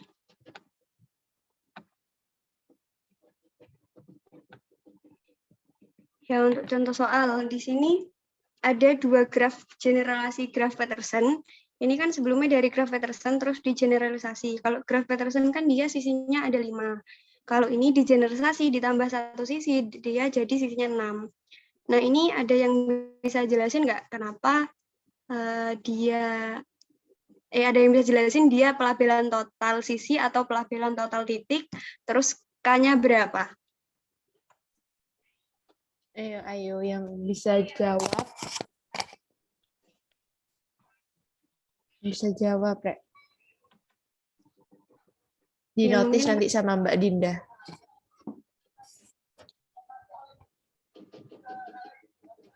Ya, mungkin nggak ada ya. Lanjut aja ya, tak, daripada waktunya kebuang. Oke. Jadi untuk graf ini, dia itu pelabelan total titik ajaib. Kenapa? Soalnya di sini coba kita hitung bobot titiknya. Di sini bobot titik yang 30. Kita hitung di sini bobot titik yang 30, berarti 30 ditambahkan dengan 23, ditambahkan dengan 32, sama ditambahkan dengan 31.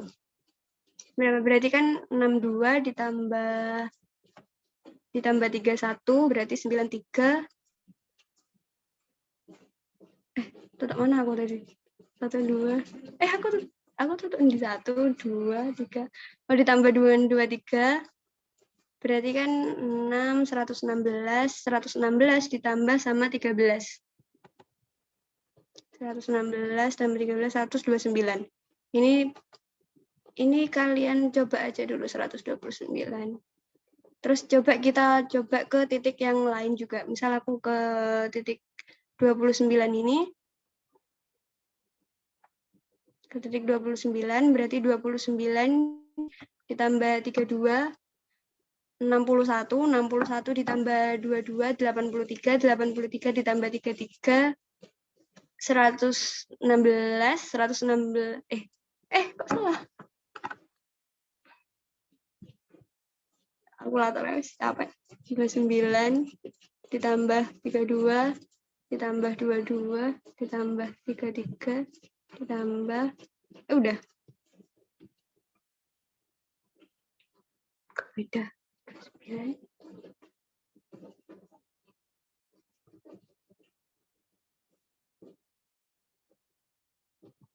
Kok beda? Bentar. Itu kamu ngambil gambar dari yang buku yang mana, Dim? Dari PDF-nya Prof. Lamin. Soalnya dari punya Prof. Lamin itu emang ada gambarnya yang salah di ini nih. Iya kan ya, ada gambar yang salah Iya, ya? ada yang salah. Coba yang kanan nih, sama semua nggak yang kanan? Kalau yang kiri kok itu salah. Iya, 100. Aku udah ngitung 129 soalnya bobotnya. Bobot K-nya. Oh, ini yang salah di gambar. Contoh lain aja, wis. Kayak ada deh, kayak aku masukin.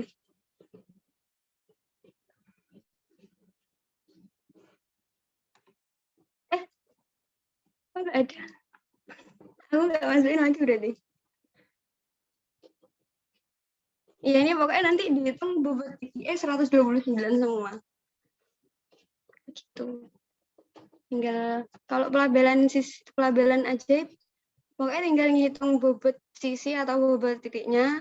Terus nanti kalau sama berarti dia pelabelan ajaib. Terus K-nya ya nilai bobotnya itu. Kayak gitu. Maaf ya, Rek. Terus untuk yang pelabelan tidak teratur, mana ini contoh soalnya?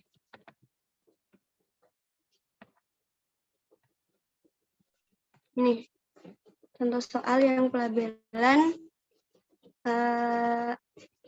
tidak teratur. Di sini udah tak cantumin untuk nilai TVS-nya sama dengan 10. Dari gabungan graf matahari S3, graf matahari S4, graf matahari 5, sama graf matahari 6, itu dia 10. Kenapa? Ada yang bisa jelasin nggak kenapa 10? Nggak apa-apa, salah, tak bantu aja.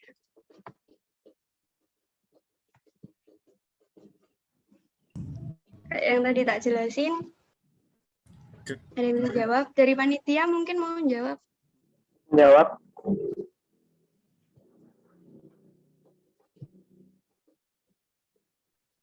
Mirsan izin menjawab nggak? Ya. Karena pelabelan yang paling besar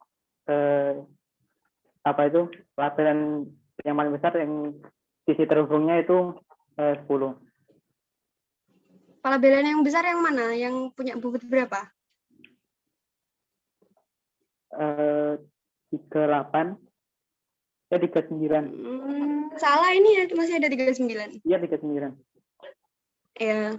Berarti kan 39 yang terhubung kan gimana Sen? Sisi yang terhubung ke titik pelabelan yang paling besar itu TVS-nya. Berarti sisi yang terhubung ke titik 39 itu kan ada sisi dengan label 10 ya. Terus ada sisi label 10 juga, ini sisi label 10 juga. Berarti TVS-nya 10. Kayak gitu.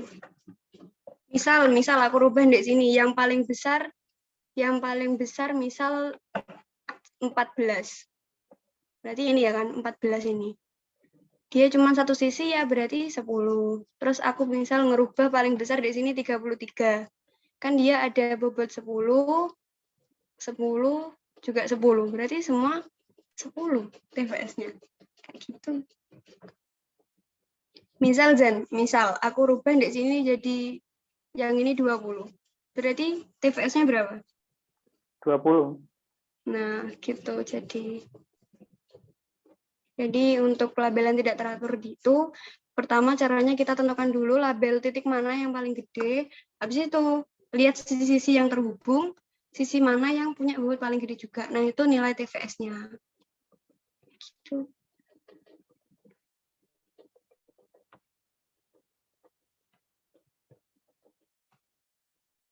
Habis kayak. Lanjut, yang selanjutnya deh, himpunan dominasi. Ini ada yang bisa jelasin? Ini berapa himpunan dominasinya? Lanjut, tak aku aja ya. Untuk graf lintasan ini, dia kan punya ordo 1, 2, 3, 4, 5, 6. Dia punya ordo 6. Kalau kita masukin ke rumusnya kan tadi pembulatan ke atas dari N per 5. Ya kan? Ya enggak sih, aku lupa. Iya kayaknya. Berarti 6 per 5 kan 1,1 per 5. Berarti kalau dibulatan ke atas, dia punya 2. Jadi, bilangan himpunan dominasinya dia 2. Coba dibuktikan pakai yang lampu-lampu tadi. Misal aku di sini naruh di sini, sama naruh di sini. Nah, ini kan bisa ngejangkauin, ini bisa ngerangin ini, dia juga bisa nerangin ini. Kan dia 2 kan jaraknya. Terus dia juga bisa nerangin ini, dia juga bisa nerangin yang ini. Yang ini nggak kebagian, makanya dia dikasih lampu sendiri. Kayak gitu. Jadi dia punya himpunan dominasi 2. Soalnya ada 2 rumah yang dipakai lampu kayak gitu. Yang ini sama ini nggak usah, soalnya dia udah diterangin sama yang ini. Soalnya dia udah didominasi sama yang titik yang tak kuningin ini. Nah, terus ada contoh lagi. Contoh soal lagi. Nah, ini. Coba ada yang tahu nggak berapa bilangan dominasinya? Terus sama jelasin kenapa. Yuk, yang tahu. Ayo. Susah kayaknya Mbak Dinda. Oh, Mirzan on mic. Iya, Zan. 1 bilangan dominasinya. Kenapa Zan kok 1 Zan? Karena misalnya yang mana yang mana titik E yang mana? Ini misalnya yang gambar itu 1 di titik C, karena titik C bisa menerangi 2 lampu sekaligus. Tapi kan yang di situ kan sebenarnya 1 saja sudah bisa, nggak harus 2. Jadi benar yang dikatain teman kalian Mirzan. Jadi untuk titik C ini dia bisa ngedominasi semua titik yang terhubung. Kenapa? Soalnya dia punya jalan ke semua titik. Jadi aku mau ngedominasi A bisa, si C mau ngedominasi B juga bisa, ada jalannya. Terus dia mau ngedominasi titik yang ini juga bisa, soalnya ada jalannya. Jadi kayak gitu. Terus dia juga bisa ngedominasi titik ini dengan lewat titik A juga bisa, jadi gini. Soalnya kan dia jaraknya 2, jadi bisa lewat jalan 2 kayak gitu. Terus untuk yang ini, yang gambar 2, dan jelasin, selain Mirzan, panitia Itu mungkin mungkin. Danang.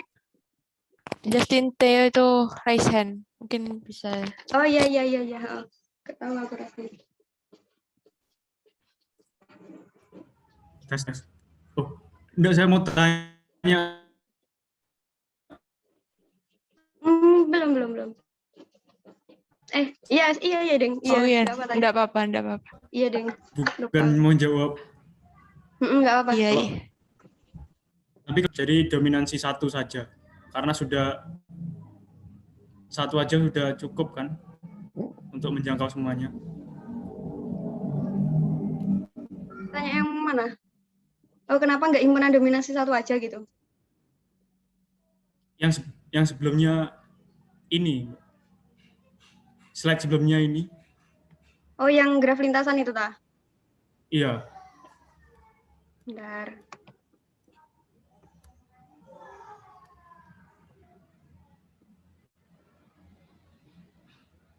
Ini tah, kenapa nggak satu aja gitu? Oh, iya. Nah, ya misal aku apa? Enggak, soalnya kalau satu aja kan bisa ditaruh yang nomor 2 dan nomor. Berarti nggak satu. Enggak, Maksudnya gitu. Yang Misal kalau satu, kalau dia himpunan dominasi satu, dia punya ini. Gitu tak maksudmu? Enggak, yang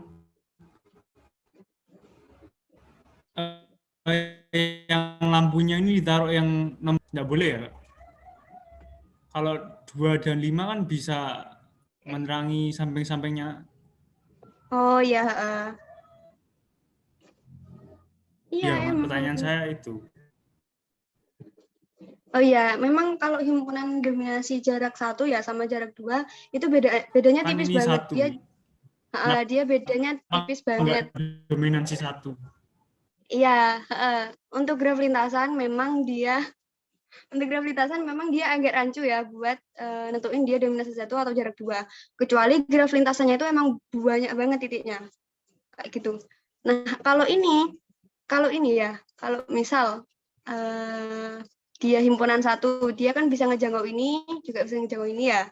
Terus dia juga bisa ngejangkau ini, dia juga bisa ngejangkau ini. Kan dia cukup ke himpunan 1 aja, ya kan?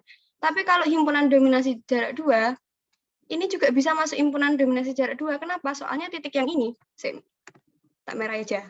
Soalnya titik yang ini bisa ngejangkau titik yang ini. Jadi dia dominasinya ada banyak. Jadi kalau misal aku ambil yang merah-merah ini himpunan dominasi jarak 2 ya. Aku ngejangkau titik ini, berarti ini anggotaku. Berarti yang ini anggotanya ini. Terus yang ini juga anggotanya ini. Terus yang ini juga anggotanya ini. Terus yang ini cuma ngedominasi titik yang ini aja. Berarti ini masuk dominasinya yang ini, kayak gitu. Jadi keanggotaannya aja yang beda. Terus tadi kan udah tak jelasin kan, bedanya kalau di graf lintasan emang bedanya dari himpunan dominasi jarak 1 sama jarak 2 itu nggak pasti kelihatan. Tapi kalau kamu ambil contohnya yang ini, yang generasi graf Peterson tadi, nah ambil contoh yang ini, itu kelihatan banget beda nih. Untuk yang graf dominasi jarak 1 sama yang jarak 2. Untuk yang dominasi jarak 1, dia ada 6 himpunan. Kalau yang himpunan dominasi jarak 2, karena dia bisa ngejangkau semua titik dengan jarak 2, dia jadi lebih kecil himpunan dominasinya. Jadi cuma 2, kayak gitu.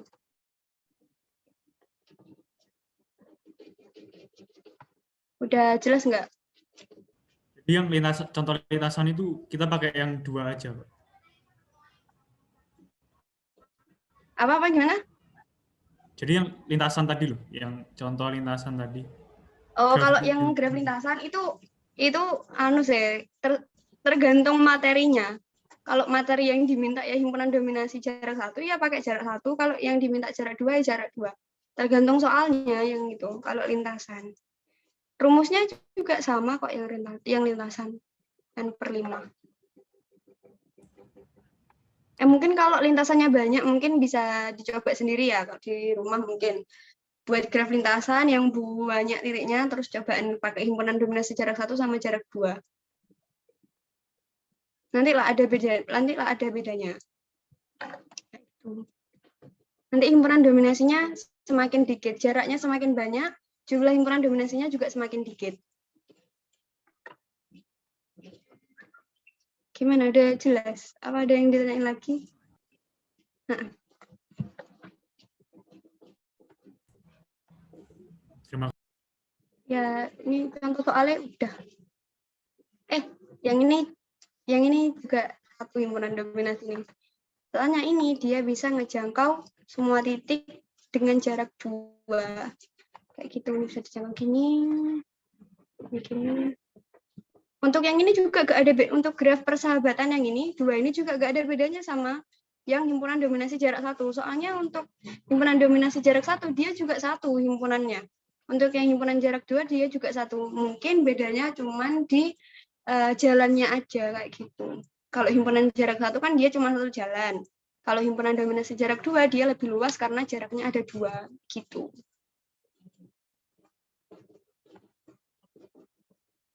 Udah, materinya udah. Ya, segitu. Mungkin terima kasih buat Kak Dinda atas materinya. Mungkin dari teman-teman masih ada yang kurang jelas atau gimana, bisa nanya lagi. Bisa raise hand atau melalui kolom chat. Yuk. Yuk tanya yuk yang lain yuk.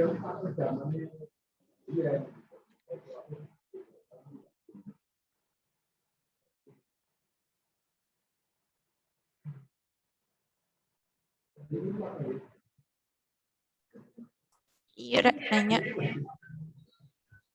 Udah jelas ya? Oh. Itu ada yang raise hand. Bisa langsung open mic aja. Ya Mbak, aku izin bertanya Mbak yang graf Peterson tadi. Iya, yang graf Peterson. Nah, Peterson tadi yang itu Mbak yang ditampilkan pas Bentar. pengen ngejelasin aja sih. Aku nggak bisa. Pencet kiri Mbak, pencet kiri. Udah. Ini kan? Apa yang ini? Nah, yang itu. Ini corona. Ini bukan Peterson, ini corona. Itu corona. Iya Mbak, itu yang corona itu. Nah, itu kan, ini kan yang kanan itu kan dominasi 2 kan Mbak ya. Nah, itu jadi itu maksudnya yang dominasinya itu yang cuman bagian pasikelnya aja ya Mbak? Ngedominasinya. Maksudnya kan? Iya, mendominasi sama titik. Kan namanya dominasi kan menguasai kan. Jadi untuk yang himpunan dominasi ini, caranya itu kan kita lihat dulu kan grafnya, gambar grafnya. Terus kita tentuin titik mana yang bisa ngedominasi semua titik pada graf itu, kayak gitu. Misal di sini bayangin aja aku belum nentuin titik X sama titik U ini jadi bilangan dominasi, misal. Nah, terus aku nentuin titik Y yang pertama. Daerah kekuasaan Y. Daerah kekuasaan Y pakai jarak 2 kan dia bisa menguasain titik yang ini, ya kan? Dia bisa menguasain titik yang ini. Dia juga bisa menguasain titik yang ini. Itu baru jarak 1. Untuk jarak 2-nya karena dia jarak 2, dia juga bisa menguasain titik yang ini. Dia juga bisa menguasain titik yang ini karena jaraknya 2 kan. Di sini ke sini ya kan. Terus juga bisa yang ini, juga bisa yang ini. Nah, selanjutnya aku mau nyoba titik kekuasaan Y ke titik U. Misal, aku nyoba Y ke Z, terus Y ke U. Kan bisa kan? U ini bisa didominasi kan sama Y. Terus aku misal nyoba Y ke anak-anaknya si U. Ke sini, terus ke sini, terus ke sini. Kan nggak bisa, soalnya dia jaraknya 3. Ya kan? Berarti yang ini, yang anak-anaknya U, dia nggak masuk daerah kekuasaan si Y. Nah, terus aku coba ke titik lain. Y ini tak coba ke titik X. Berarti dia bisa kan? Dia bisa nguasain si X. Terus Y tak coba ke titik anaknya si X, dia juga bisa nguasain. Terus ini juga bisa, jaraknya kan 2 soalnya masih. Ini juga bisa. Nah, maka titik Y bisa nguasain titik Z sama titik X dan anak-anaknya. Berarti di sini kita bagi aja kayak gini. Nah ini daerah ini udah didominasi atau udah dikuasain sama titik Y. Nah, gimana titik yang untuk bagian bawah? Kan dia belum ada yang mendominasi kan? Nah, makanya aku nambah 1 titik lagi di dalam himpunan dominasi ya. Misal aku tambah titik V ini sebagai rajanya atau yang sebagai ngedominasinya. Dia kan bisa ngedominasi yang ini, dia juga bisa ngedominasi titik-titik cabangnya, dia juga bisa ngedominasi titik cabang tetangganya. Jadi makanya ini daerah yang bawah ini didominasi sama titik yang Y, makanya dia dominasinya 2. Kayak gitu.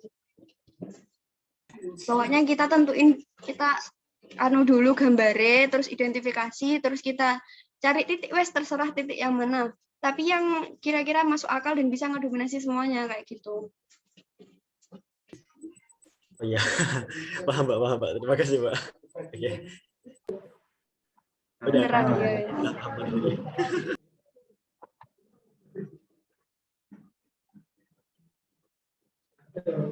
Yuk guys, yang masih pusing bisa nih tanya-tanya. Lagi yang mau ditanyain?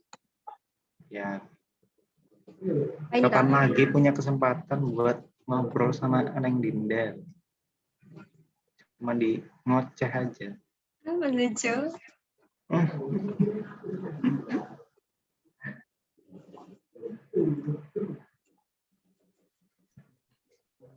Yuk. Yang mau tanya. Biar nggak tambah pusing. Biar tercerahkan.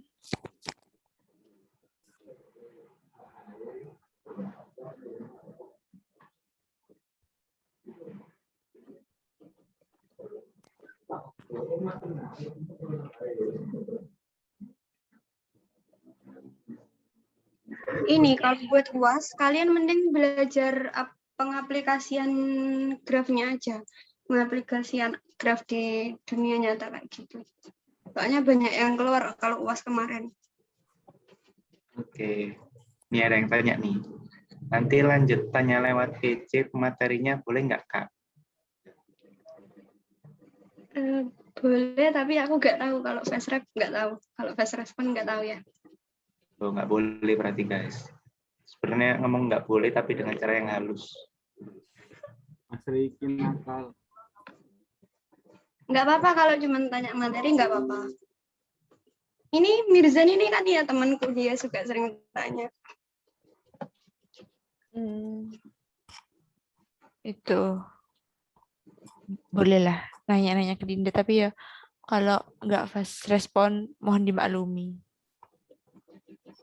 Sama nanyanya jangan cuma modus doang, nanya yang benar.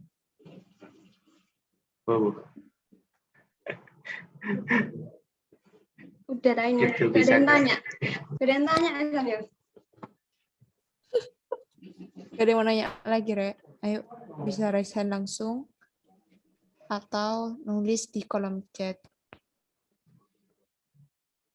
Yang susah teori graf ini dimensi metrik gitu loh, agak soalnya ngitung ini dimensi metrik. Yang ini kayaknya enggak deh. Kalau mau file teori graf tak kasih sama aku. Wow. Bisa tuh.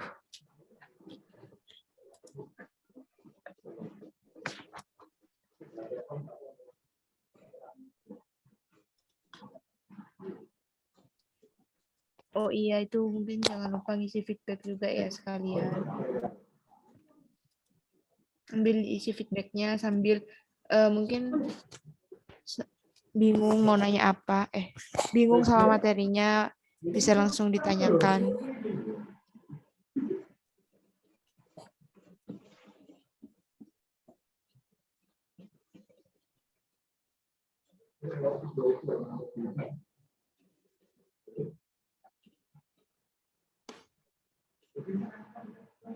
Oke, nggak ada yang nanya lagi nih. Nggak ada kayaknya. Udah paham Mungkin semua kayaknya. udah ngantuk semua ya. Sangat jelas sih gue mau. Oh iya sih. Kalau aku jelas banget sih tadi. Jelas apanya? Jelas pandangannya. Oke, karena sesi tanya jawab udah dirasa cukup, cara selanjutnya adalah pengisian form feedback. Nah, form feedbacknya udah dikirim di kolom chat tuh. Kalian bisa langsung isi aja. Oke. Nah, sambil menunggu pengisian form feedback, kalian bisa on cam dulu nih. Karena di sini mau ada sesi dokumentasi. Yeay. On cam yuk. Ayo on cam. Lagi foto bareng sama Mbak Dinda. Nah, kapan lagi loh kalian bisa foto sama Neng Dinda? Pindah-pindah frame-nya nanti ya, jangan lupa.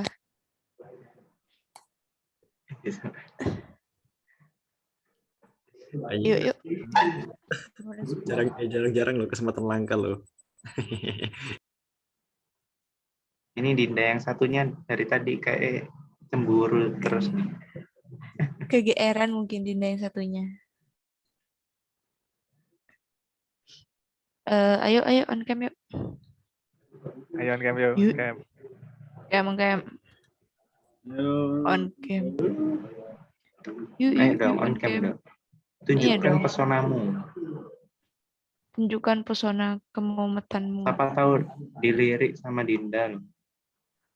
Kan Ya, jackpot. Nah, yuk on cam. Harap tenang Dinda satunya.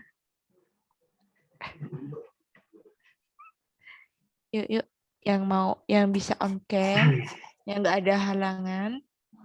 Yuk kita on cam. Nanti kita foto bersama.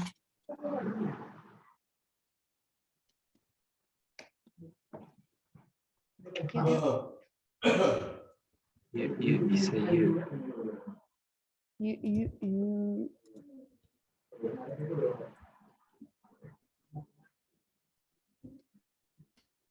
Nah, Belkis. Itu kok ada Rashid itu sama Belkis itu.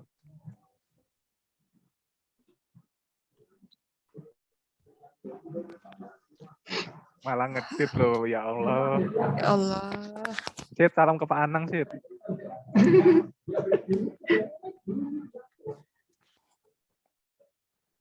Yang mau on cam, yang nggak berhalangan, bisa on cam dulu. Kita foto bareng, sih nggak dokumentasi. Nah, nggak ada yang mau on cam lagi nih. Bapak udah kaya ya Zaidan.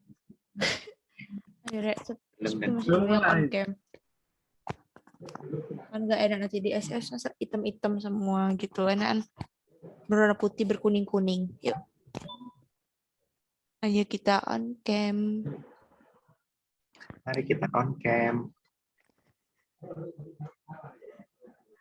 Mari kita on cam.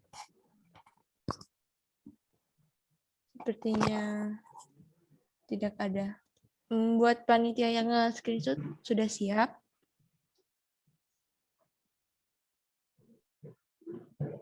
Turu panitia. Oh sudah. Ya wis mungkin aku yang hitung ya buat dokumentasinya. 1, 2, 3. Lagi. 1, 2, 3. Mantap, 1 kali lagi. 3 kali. 1, 2, and 3.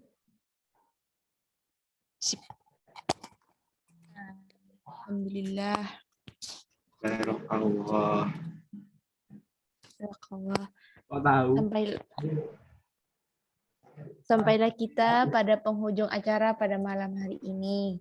Terima kasih kepada Kak Dinda dan Kak Andrian selaku pemateri yang sudah menyampaikan materi dan berbagi ilmu kepada kita di malam hari ini. Serta terima kasih kepada peserta yang telah berkenan meluangkan waktu dan menyimak dengan baik hingga akhir acara. Semoga acara pada malam hari ini dapat bermanfaat bagi kita semua. Saya Jo dan teman saya Nuri, selaku MC pada acara Ngoceh Teori Graf hari ini, mohon maaf bila ada kesalahan ataupun kehilafan. sekian dari kami. Wassalamualaikum warahmatullahi wabarakatuh. Tuh. Waalaikumsalam warahmatullahi wabarakatuh. Salam budaya, Jo.